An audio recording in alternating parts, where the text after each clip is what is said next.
சாரண மாணவர்கள் அந்த ஊரில் முகாமிட்டு தங்கியிருந்தனர். சிறிது தொலைவில் இருந்த ஊருக்கு அவர்கள் செல்ல வேண்டியதிருந்தது. அங்கே செல்ல ரயில் பாதை இருந்தது. அவர்களில் ஒருவன், நாம் இந்த ரயில் தண்டவாளத்தின் மேல் நடந்து அங்கு செல்வோம், கீழே இறங்காமல் யாரால் அதிக தொலைவு நடந்து செல்ல முடிகிறது என்று பார்ப்போமா என்று கேட்டான்.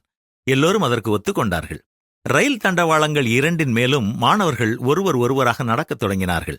ஒற்றை தண்டவாளத்தில் தங்களை சமநிலைப்படுத்தி நடப்பது அவர்களுக்கு கடினமாக இருந்தது.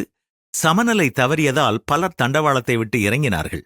அப்பொழுது 2 மாணவர்கள் ஒரே சமயத்தில் ஆளுக்கொரு தண்டவாளத்தின் மேல் ஏறி நின்றார்கள். இருவரும் கையை நீட்டி ஒருவர் கையை இன்னொருவர் பிடித்துக் கொண்டார்கள். எந்த தயக்கமுமின்றி தரையில் நடப்பது போல வேகமாக அவர்கள் நடந்தார்கள். மற்ற மாணவர்களை பார்த்து அவர்கள் வாழ்க்கை பாதையில் மகிழ்ச்சியாக செல்ல ஒருவருக்கு ஒருவர் உதவி செய்து கொள்ள வேண்டும் என்றார்கள். ஆம், எந்த காரியத்தையும் தனி ஒருவராக செய்வதை விட அடுத்தவரோடு சேர்ந்து செய்யும் பொழுது மகிழ்ச்சி உண்டாக்கும், பலனும் அதிகமாகும். ஒண்டியாயிருப்பதிலும் இருவர் கூடியிருப்பது நலம். அவர்களுடைய பிரயாசத்தினால் அவர்களுக்கு பலனுண்டாகும். ஒருவன் விழுந்தால் அவன் உடனாளி அவனை தூக்கிவிடுவான். ஒண்டியாயிருந்து விழுகிறவனுக்கு ஐயோ, அவனை தூக்கிவிட துணையில்லையே என்றுதான் வேதத்திலும் நாம் வாசிக்கிறோம். இப்படி ஒருவரோடு ஒருவர் சேர்ந்து பணி செய்யும் பொழுது விட்டுக் கொடுக்கும் பண்பு, அடுத்தவரை மதிக்கும் பண்பு முதலிய நற்குணங்களும் நமக்கு உண்டாகும். அடுத்தவரிடமிருந்து பல விஷயங்களை நாம் கற்றுக்கொள்ளவும் அதிக வாய்ப்பு இருக்கிறது. அதனால் சேர்ந்து பணி செய்து கோடி நன்மை பெறுவோம்.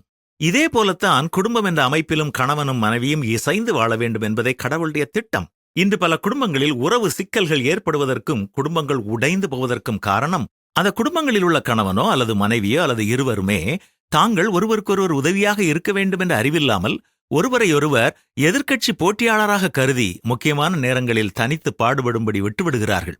இருவர் மனதில் எழும் உணர்வுகளை ஒருவருக்கொருவர் பகிர்ந்து கொண்டு விட்டுக் கொடுத்து கற்றுக்கொண்டு வாழ்வதற்கு பதில் ஊமைகளாகி பேசி மகிழ வேண்டிய நல்ல நேரங்களை இழந்து விடுகிறார்கள்.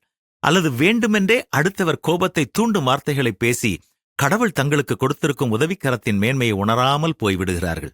ஒண்டியாயிருப்பதிலும் இருவர் கூடியிருப்பது நலம். அவர்களுடைய பிரயாசத்தினால் அவர்களுக்கு நல்ல பலனுண்டாகும் என்ற சத்தியத்தை உணர்ந்து நமக்கு கொடுக்கப்பட்டிருக்கும் துணையோடு இணைந்து செயல்பட்டு வெற்றி வாகை சூடுவோமா?